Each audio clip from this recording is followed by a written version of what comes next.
ನೀವು ರಾಯರ ಬಗ್ಗೆ ಮಾತಾಡಿದಾಗ ಮಂತ್ರಾಲಯಲ್ಲಿ ಬರೆದಿರ್ತಾರಲ್ಲಮ್ಮ, ಪೂಜ್ಯಾಯ ನಿಮಗೆ ರಾಘವೇಂದ್ರಾಯ ಸತ್ಯಧರ್ಮರತಾಯ ಚ ಭಜತಾಂ ಕಲ್ಪವೃಕ್ಷಾಯ ನಮತಾಂ ಕಾಮಧೇನು. ಕರೆಕ್ಟ್.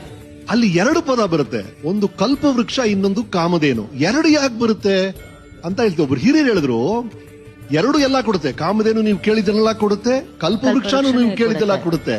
2 ಯಾಕೆ ಬಂತು ಅಂದ್ರೆ, ಕಲ್ಪವೃಕ್ಷ ಒಂದೇ ಕಡೆ ಇರುತ್ತೆ, ಕಾಮಧೇನು ಎಲ್ಲಾ ಕಡೆ ಓಡಾಡುತ್ತೆ. ಹಾಗಾಗಿ ನೀವು ಮಂತ್ರಾಲಯಕ್ಕೆ ಹೋದ್ರೆ ರಾಘವೇಂದ್ರ ಅಲ್ಲಿ ನೆಲೆಸಿ, ಅದು ಕಲ್ಪವೃಕ್ಷ ಅಂತೆ.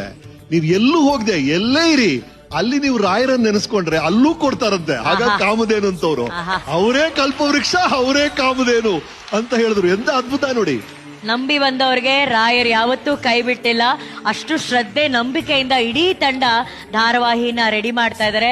ರಾಯರು ಅವ್ರ ಕೈ ಹಿಡಿತಾರೆ ಅಂಡ್ ರಾಯರು ಜೀ ಕನ್ನಡ ವಾಹಿನಿ ಮೂಲಕ ಅತಿ ಶೀಘ್ರದಲ್ಲೇ ನಿಮ್ಮ ಮನೆಗಳಿಗೂ ಕೂಡ ಬರ್ತಾರೆ.